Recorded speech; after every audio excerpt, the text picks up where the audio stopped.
বন্ধুরা আমার এই শর্ট ভিডিওটাতে ভিউ হয়েছে 1.5 মিলিয়ন এবং এই একটা ভিডিও থেকেই আমি 9000-এরও বেশি সাবস্ক্রাইবার পেয়েছি। আমাদের আজকের ভিডিওতে আপনাদেরকে প্রমাণ সহকারে দেখিয়ে দিব কিভাবে কাজ করলে আপনারা খুবই দ্রুত শর্ট ভিডিও ভাইরাল করতে পারবেন সেটিকে। পুরো ভিডিওটা মনোযোগ দিয়ে দেখেন, আশা করছি অনেক কিছুই জানতে পারবেন।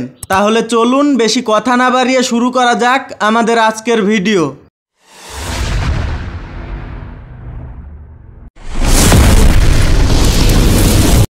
বন্ধুরা শর্ট ভিডিও ভাইরাল করা কিন্তু খুবই সহজ। আপনারা যদি শর্ট ভিডিওর অ্যালগরিদমটাকে একবার বুঝতে পারেন তাহলে আপনারা যে কোনো ক্যাটাগরির শর্ট ভিডিওই বানাতে পারবেন এবং আপনাদের প্রতিটা শর্ট ভিডিওই ভাইরাল হবেই। আপনাদের শুধু শর্ট ভিডিওর অ্যালগরিদমটাকে ভালোভাবে বুঝতে হবে, তাহলেই পারবেন। বন্ধুরা আমি নিজেই অনেকগুলো আলাদা আলাদা ক্যাটাগরির শর্ট ভিডিওর চ্যানেল নিয়ে কাজ করেছি এবং তার মধ্যে অনেক ক্যাটাগরির ভিডিও ভাইরালও হয়েছে। আমার নিজের বাস্তব অভিজ্ঞতা হলো শর্ট ভিডিও মূলত ভাইরাল হয় তিনটি কারণে। তার মধ্যে প্রথমেই আমি আপনাদেরকে যেই কারণটার কথা বলবো সেটা হলো আপনাদের ভিডিওর অডিয়েন্স রিটেনশন। হ্যাঁ বন্ধুরা, আপনারা যদি আপনাদের শর্ট ভিডিওর অডিয়েন্স রিটেনশনটাকে বাড়াতে পারেন তাহলে আপনাদের সফল হওয়া থেকে কেউ আটকাতে পারবে না। অডিয়েন্স রিটেনশন মানে হচ্ছে দর্শকরা আপনার ভিডিও কতক্ষণ দেখছে সেটাই। বন্ধুরা আপনাদের শর্ট ভিডিওতে যদি অডিয়েন্স রিটেনশন বাড়াতে পারেন তাহলে আপনাদের ভিডিও ভাইরাল হবেই, সেটা হোক ইউটিউবে অথবা ফেসবুকে। ভিডিওর অডিয়েন্স রিটেনশনের গুরুত্ব সমস্ত প্ল্যাটফর্মেই রয়েছে। আমার এই ভিডিওটাতে 1.5 মিলিয়ন ভিউ হয়েছে। আমার এই ভিডিওটার অডিয়েন্স রিটেনশনটাকে আপনারা একবার দেখুন। এই ভিডিওটাতে 70.9% অডিয়েন্স রিটেনশন রয়েছে। আপনারা যদি আপনাদের ভিডিওর অডিয়েন্স রিটেনশন 70 থেকে 80%-এর ভিতরে নিয়ে আসতে পারেন তাহলে আপনাদের ভিডিওগুলো মিলিয়ন ভিউ জেনারেট করবে। এটা 100% গ্যারান্টি। ইউটিউবে কোনো ম্যাজিক কাজ করে না, ভিডিওর অডিয়েন্স রিটেনশনই কাজ করে। বন্ধুরা শর্ট ভিডিও ভাইরাল হওয়ার পেছনে 2 নম্বরে যেই কারণটির কথা বলবো সেটি হলো ভিডিওর ক্যাটাগরি, মানে আপনি কোন ক্যাটাগরি নিয়ে কাজ করছেন সেটাই।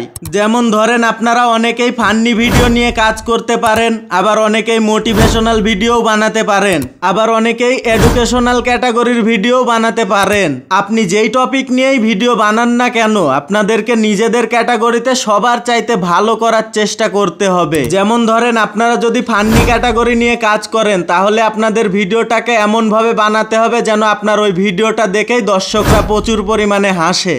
ঠিক তেমনই আপনারা যদি মোটিভেশনাল ভিডিও বানাতে চান তাহলে আপনাদের ভিডিওতে এমন কথা বলা লাগবে যেই কথাগুলো দর্শকদের হৃদয়কে ছুঁয়ে যাবে। আপনাদের নিজেদের ক্যাটাগরিতে এমনভাবে ভিডিও বানাতে হবে যেন দর্শকরা আপনাদের ভিডিওটাতে একবার ক্লিক করে ঢুকলে সেই ভিডিওটাকে ছেড়ে না দেয়, পুরো ভিডিওটাই যেন মনোযোগ দিয়ে দেখে। আর হ্যাঁ, আপনাদের কিন্তু যে কোনো একটা ক্যাটাগরি নিয়েই কাজ করতে হবে। আপনারা যদি একটা চ্যানেলে ফান্নি ভিডিও আপলোড করেন এবং সেই চ্যানেলেই মোটিভেশনাল ভিডিও আপলোড করেন তখন ইউটিউব বুঝতে পারবে না যে আপনি ঠিক কোন ধরনের দর্শকদের জন্য ভিডিও বানাতে চাচ্ছেন, আপনি ঠিক কোন ক্যাটাগরির ক্রিয়েটর, এইটা তখন ইউটিউব বুঝতেই পারবে না। আর তখনই ধীরে ধীরে আপনার চ্যানেলটা ডেড হয়ে যাবে, আপনি আর চাইলেও ওই চ্যানেলটাকে রানিং করতে পারবেন না। এর জন্য সবসময় একটা চ্যানেলে যে কোনো একটা ক্যাটাগরি নিয়েই কাজ করার চেষ্টা করবেন। বন্ধুরা শর্ট ভিডিও ভাইরাল হওয়ার পেছনে 3 নম্বরের যেই কারণটির কথা বলবো সেটি হলো আপনাদের চ্যানেলের ভিউয়ার্স এঙ্গেজড, মানে আপনাদের ভিডিও ইউটিউব যখন দর্শকদের সামনে নিয়ে যায় তখন কত পার্সেন্ট মানুষ আপনাদের ভিডিওগুলো দেখছে সেটাই।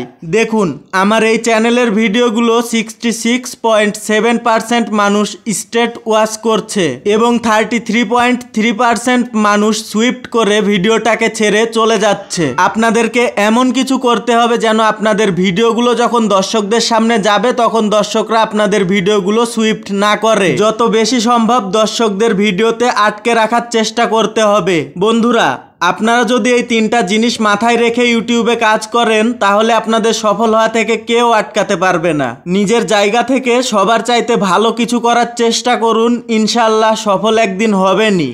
ভালো থাকবেন সকলেই, দেখা হবে পরবর্তী ভিডিওতে। ততক্ষণের জন্য আল্লাহ হাফেজ।